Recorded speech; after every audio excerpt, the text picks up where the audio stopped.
Quiet, please. Speed. Twirling. Roll playback. One Direction had their record deal, but there was still a massive challenge ahead, which was making their first single and album. You know, when you're a kid, you don't think, oh, this is never going to happen. I'm just going to, you know, I'm going to sing in the shower, I'm going to do that. But you never expect to come out with a record deal and end up recording an album. On the beat, innit? Yeah, have that feeling. Because now it sounds like you're driving the track as opposed to you just sitting on it. Sometimes I say for the microphone, I turn, I just smile a little bit, just think, you know, this is my job. This is actually what I do for a living now. And it's what I've always wanted. You know, a few months ago, I was sat at this tiny little village, doing a bit of work in the bakery, and now I was in a recording studio recording a song that could be our first single. Right now I'm looking at you and I can't believe you don't know. You don't know you're beautiful. When we heard that song with our vocals, we were like, that's the one. There was no arguments between those 5 lads. Like, we knew straight away which one represented us the best and the most exciting and, you know, a little bit different. We're pretty proud of the album that we have, and hopefully it goes on to do big things. So One Direction had recorded their first single, and now they needed everyone to hear it.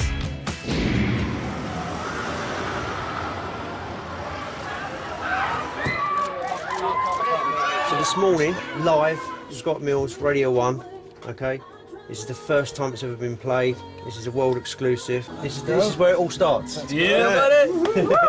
It's like everyone's been so patient waiting for us and waiting for the record, so like now it's finally going out. I'm just hoping we meet the expectations we've set ourselves, really.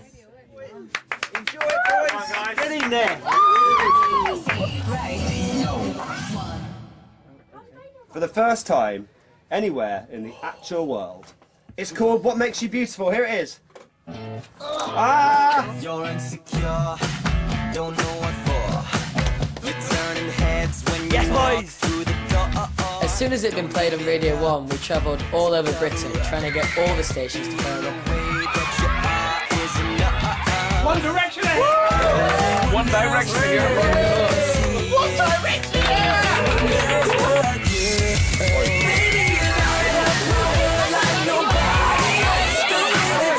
Insane, and we had, you know, thousands of fans waiting for us.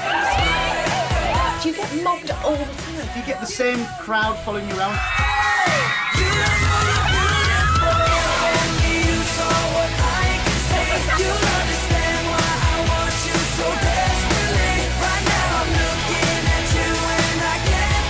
For me, promo was just a really exciting time.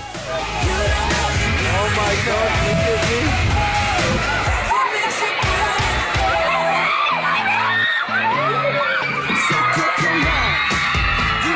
On a day-to-day basis, you know, we do get that sort of reaction from girls and stuff, and that's phenomenal.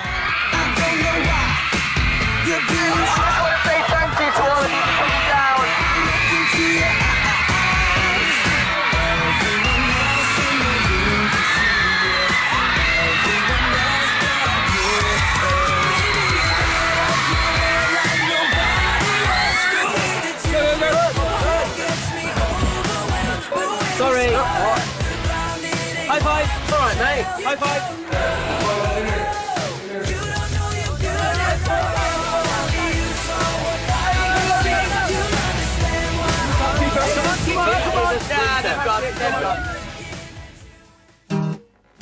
And everywhere they went, the boys gave a live performance.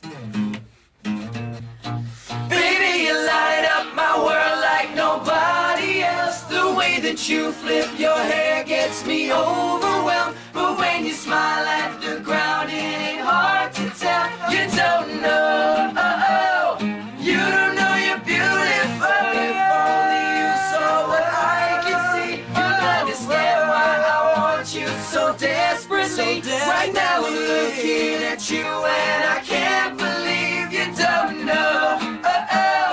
You don't know you're beautiful. That's what makes you beautiful. Let's go. That's what I'm talking about. Fans that can sing and play live as well. Come on.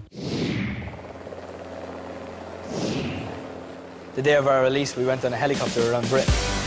We basically went from London to Glasgow, Glasgow to Manchester. We flew everywhere, all over the country. All the things that we get to do and the life that we get to have is just amazing. It's important that we never take that for granted, and you know, we're really lucky to be in the position we are, and we feel really grateful.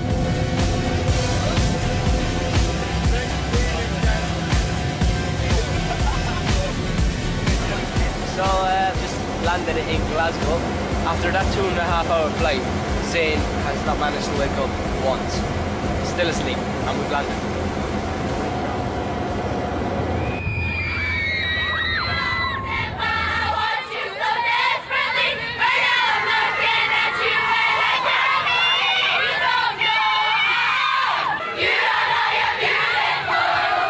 That day, I think for me, was one of those moments of realisation where we've released our first single, we're going round in a helicopter, being greeted by hundreds of fans at different places who've queued up for hours and hours and hours.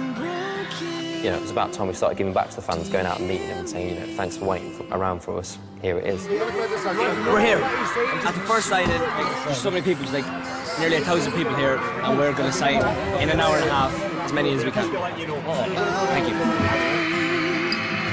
I'm praying that your heart will just turn around, and as I walk up to your door, my head turns to face the floor.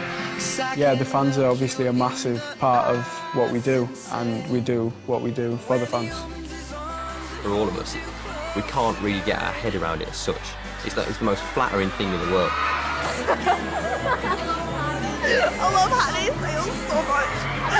I never thought I'd get so crazy over a band, but when they're there, you just get so worked up over them because they're amazing.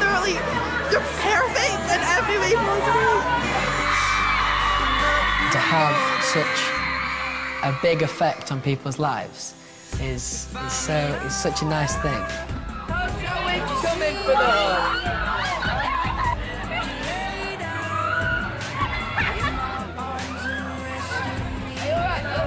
To know that you can kind of have such a massive effect on somebody's life is really overwhelming.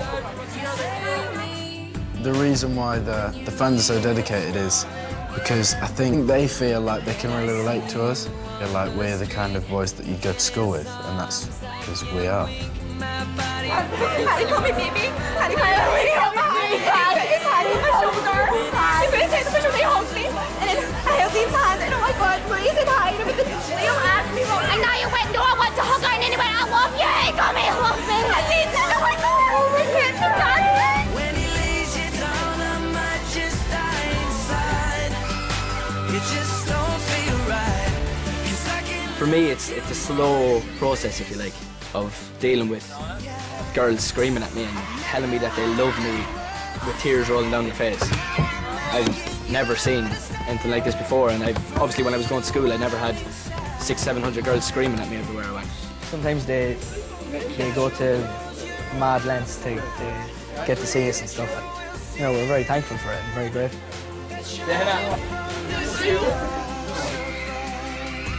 For some people, I feel like they're a part of what we're doing, and I think that they are. Without the fans, there's no reason to be One Direction. You know, if there's nobody supporting you, then there's no point. When he lays you down, I might just die inside. You just don't feel right, 'cause I can love you more than this, yeah. When he opens his arms and holds you close tonight, it just won't feel right, 'cause I can love you more than this. When he lays you down, I might just die inside. It just don't feel right, 'cause I can love you more than this. Love you more than this. We literally talk about it. We literally have the best fans in the world.